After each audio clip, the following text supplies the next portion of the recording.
ಕೇಂದ್ರ ಗೃಹ ಸಚಿವರಾದ ಅಮಿತ್ ಶಾ ರವರು ಡಾಕ್ಟರ್ ಬಿಆರ್ ಅಂಬೇಡ್ಕರ್ ರವರ ಬಗ್ಗೆ ಅವಹೇಳನಕಾರಿ ಹೇಳಿಕೆ ನೀಡಿದ್ದನ್ನು ಖಂಡಿಸಿ ಅವರನ್ನ ದೇಶದ್ರೋಹದಡಿ ಪ್ರಕರಣ ದಾಖಲಿಸಿ ಗಡೀಪಾರು ಮಾಡಲು ಒತ್ತಾಯ.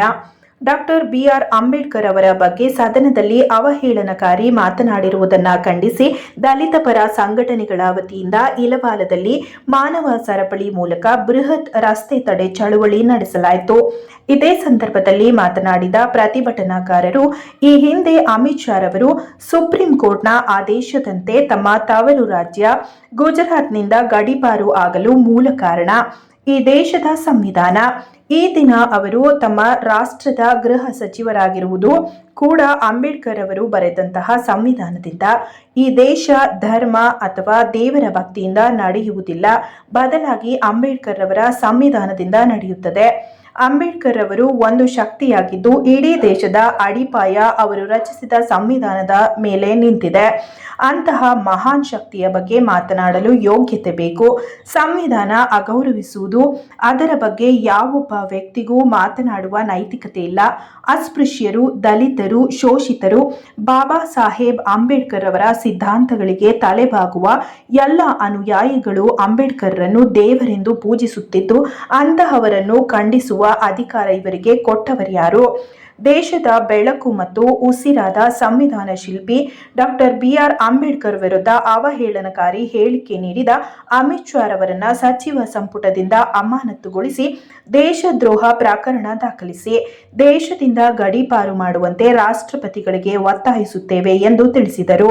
ಪ್ರತಿಭಟನೆಯಲ್ಲಿ ಮಲ್ಲಿಕಾರ್ಜುನ ಖರ್ಗೆ ಅಭಿಮಾನಿಗಳ ಸಂಘದ ರಾಜ್ಯಾಧ್ಯಕ್ಷ ನರೇಂದ್ರ ಉಹಿಲಾಳು, ರಾಮಸ್ವಾಮಿ ಸೇರಿದಂತೆ ಹಲವಾರು ಮುಖಂಡರು ಉಪಸ್ಥಿತರಿದ್ದರು.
ಹೋಬಳಿ ಮತ್ತು ಚಾಮುಂಡೇಶ್ವರಿ ಕ್ಷೇತ್ರದ ಎಲ್ಲರ ಪರವಾಗಿ, ದಲಿತ ಸಂಘಟನೆಗಳ ಪರವಾಗಿ, ನಮ್ಮ ಮುಖಂಡರುಗಳ ಪರವಾಗಿ ಏನಿವತ್ತು ರಾಜ್ಯಸಭೆಯಲ್ಲಿ ಕೇಂದ್ರದ ಗೃಹ ಮಂತ್ರಿಗಳು ಮತ್ತು ರಾಜ್ಯಸಭೆಯಲ್ಲಿ ಬಾಬಾ ಸಾಹೇಬ್ ಅಂಬೇಡ್ಕರ್ ಅವ್ರನ್ನ ಒಂದು ಪ್ಯಾಸನ್ ಆಗಿಬಿಟ್ಟಿದೆ. ಬಾಬಾ ಸಾಹೇಬ್ ಅಂಬೇಡ್ಕರ್ ಅವರು ಅಂಬೇಡ್ಕರ್ ಅಂತ ಕೂಗ್ತೀರಿ, ಅದ್ರ ಬದಲು ಭಗವಂತನ ದೇವ್ರನ್ನ ನೆನಪು ಮಾಡಿದ್ರೆ ನೀವು ಸ್ವರ್ಗಕ್ಕೆ ಸೇರ್ತೀರಿ ಅಂತೇಳಿ ಒಬ್ಬ ಮುಟ್ಟಾಳ, ಒಬ್ಬ ಕೇಂದ್ರ ಮಂತ್ರಿ ಅಮಿತ್ ಶಾ, ಒಬ್ಬ ರೌಡಿ ಸೀಟರಾಗಿ ಗಡೀಪಾರಾಗಿದ್ದಂಥ ವ್ಯಕ್ತಿ ಬಾಬಾ ಸಾಹೇಬ್ ಅಂಬೇಡ್ಕರ್ ಅವರ ಹೆಸರು ಹೇಳೋಕ್ಕೂ ಕೂಡ ಅವ್ನಿಗೆ ಯೋಗ್ಯನೇ ಅಲ್ಲ. ಬಾಬಾ ಸಾಹೇಬ್ ಅಂಬೇಡ್ಕರ್ ಅವರು ಬರೆದಂಥ ಸಂವಿಧಾನದಲ್ಲಿ ಇವತ್ತು ಪಾರ್ಲಿಮೆಂಟ್ ಸದಸ್ಯನಾಗಿ, ಕೇಂದ್ರದ ಗೃಹ ಮಂತ್ರಿಯಾಗಿ, ಒಬ್ಬ ಅನ್ಎಜುಕೇಟೆಡ್ ದನ ಮೇಯಿಸೋನು, ಕುರಿ ಮೇಯಿಸೋನು ಕೂಡ ಅದ್ರ ಬಗ್ಗೆ ಬಾಬಾ ಸಾಹೇಬ್ರ ಹೆಸರು ಹೇಳಕ್ ಬೇಕಾದ್ರೂ ಕೂಡ ಗೌರವಯುತವಾಗಿ ಮಾತಾಡ್ತಾನೆ. ಅಂತ ಒಬ್ಬ ಪೋರ್ಟಂಟಿ ಇವತ್ತು ಬಾಬಾ ಸಾಹೇಬ್ರ ಬಗ್ಗೆ ಮನುಸ್ತುತಿನಲ್ಲಿ, ಅವನ ಮನಸ್ಸಿನಲ್ಲಿರುವಂಥ ಬಾಬಾ ಸಾಹೇಬ್ರ ಬಗ್ಗೆ, ಸಂವಿಧಾನದ ಬಗ್ಗೆ, ಈ ಸಮಾಜವನ್ನು ಹದಗೆಡಿಸುವಂಥ ವ್ಯಕ್ತಿ ಬಗ್ಗೆ ಇವತ್ತು ರಾಜ್ಯಸಭೆಯಲ್ಲಿ ರೆಕಾರ್ಡ್ ಆಗ್ತದೆ, ಇಡೀ ದೇಶಕ್ಕೆ ಮೆಸೇಜ್ ಹೋಗ್ತದೆ. ಒಬ್ಬ ಕೋಮುವಾದಿ ಇವತ್ತು ಆ ಮಾತನ್ನು ಬಾಬಾ ಸಾಹೇಬ್ರ ಬಗ್ಗೆ ಮಾತಾಡಿದ್ದಾನೆ, ಸಂವಿಧಾನದ ಬಗ್ಗೆ ಮಾತಾಡಿದ್ದಾನೆ. ಅವನನ್ನು ಬಂಧಿಸಬೇಕು, ಕೇಂದ್ರ ಮಂತ್ರಿನ ವಜಾ ಮಾಡಬೇಕು.